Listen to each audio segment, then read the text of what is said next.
Hi, I'm George. We'll be using Photoshop to remove the background back here so we can then use that to blur that background out and leave our foreground subject nice and crisp. Now I'll be doing this over here with the Object Selection tool. This has been updated here in version 23 of Photoshop. Now if you just roll over objects in here, notice how it automatically selects those. It's pretty easy to do. Just roll over, it's going to be selecting it. Now these selections aren't perfect. Look at the girl back here. Notice that her pigtails are not selected, so they're not perfect selections, but they're pretty darn good. And it's pretty fast. Notice it gets most of him, but it doesn't get his shoes. So that's one way to work with this. Or you can go up here and you can choose a mode. I'll choose the lasso mode right here. I'm just going to make a lasso right around this person. There are some problem areas that will need to be fixed. That usually is the case. It's rare that you'll have something that works out perfectly every single time, first time. So let's do a nice little selection using the lasso tool.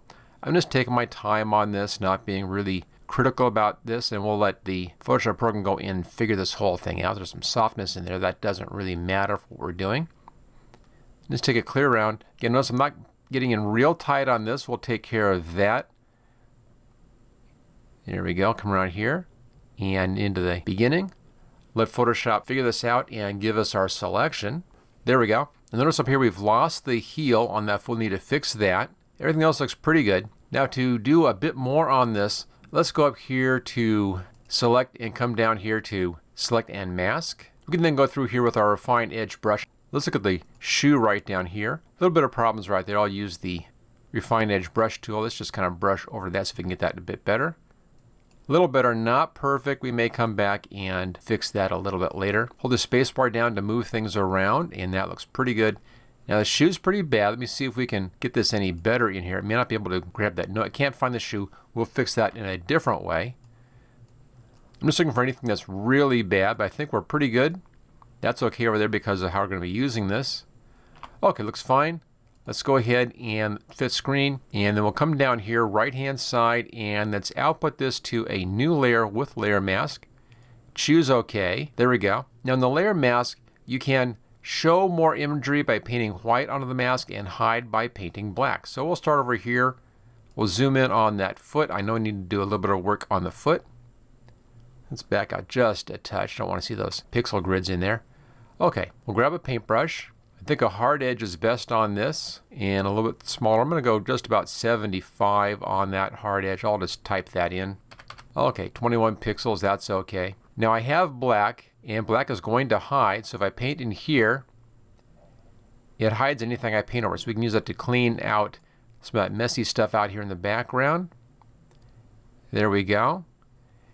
And if I switch this over here to white, it will then show, and I can bring back that little bit of the toe that was missing. Okay, I think that's good. Hold the space bar down. Let's take a look at that other shoe. There we go. I'm going to start off here with black. Let's just clean out some of that fuzziness in there. Switch over here to white, and we'll see if we can find where that shoe is. If we mess up a little bit, we can come back in with the black and touch it up. I think we're right about in here should be just about right.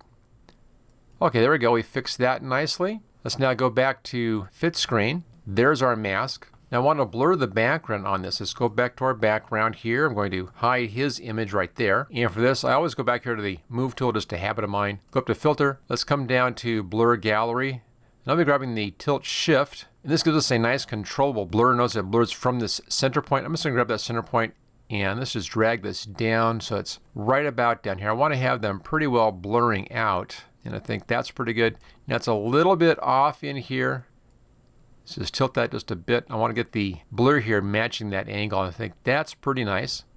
Okay, so that's good. You can adjust your blur amount right here. Just pull this around that little circle and you can choose how much you want to blur. I'm going to go for a pretty strong blur just about in here. There's a little bit of a problem with this. We may be seeing just a bit of this blurriness here showing out outside of his arm. Let's just see how that looks. We may want to come back and fix that.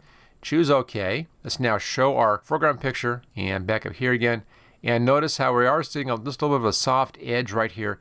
We can fix that with just some quick clone stamp work. So we'll hide that. What I want to do now is just to paint into his image just a little bit from what's around it. Doesn't need very much, just a touch to get rid of that little bit of a thin blurring effect in there. So we'll zoom in on that, grab the zoom tool here, We'll start back at this point, and right over here, grab our clone stamp tool. Don't need that much. I'll use the left square bracket to bring my size down, and then Alt to grab some color, and let's just brush up into here just a bit. I'm brushing up because that matches the direction down there of our background subject. And let's just do this just straight across.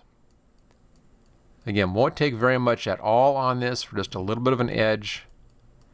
We have kind of nice straight lines down there, so this is pretty easy. And I'm just basically just shoving that edge up a little bit. Down here, let's just shove in like that. And down here. On the top side, we're going down, so I want to reset my clone from point. There we go, and let's just pull straight down.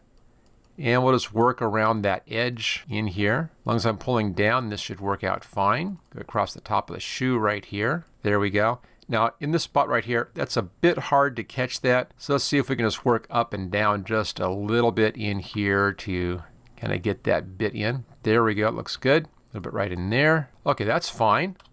Grab the spacebar and move this over here. Let's get the other leg now. Same trick. Alt key, grab a nice, easy to spot beginning point here. In here, I'm going to push into the right a little bit. And for the foot, same thing. And right in here, just following the lines that are already in the image. Little tricky right there, that really should be white. I'm just going to give it just a little bit of a push in there. That should be okay. Again, still pushing straight down. And I'll move around and get the rest of this side. Just pushing in that edge a little bit.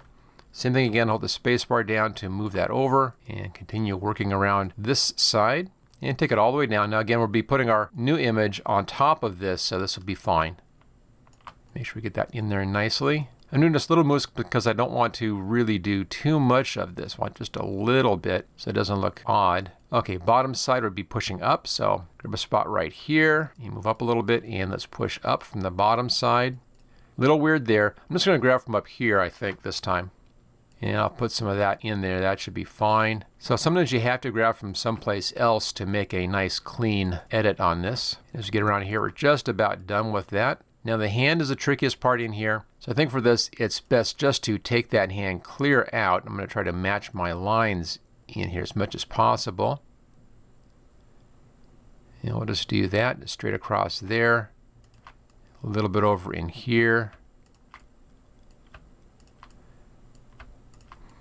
Just kind of go back and forth, and that usually works out well. Let's do the same thing up here. I'll just grab some of this, and we'll just put it right over there, and take that straight over. Okay, looks good.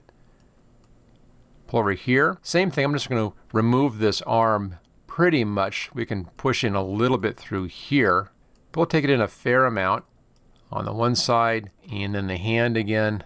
On the hand, let's just grab some from right here and move that back, and so we can blend that in.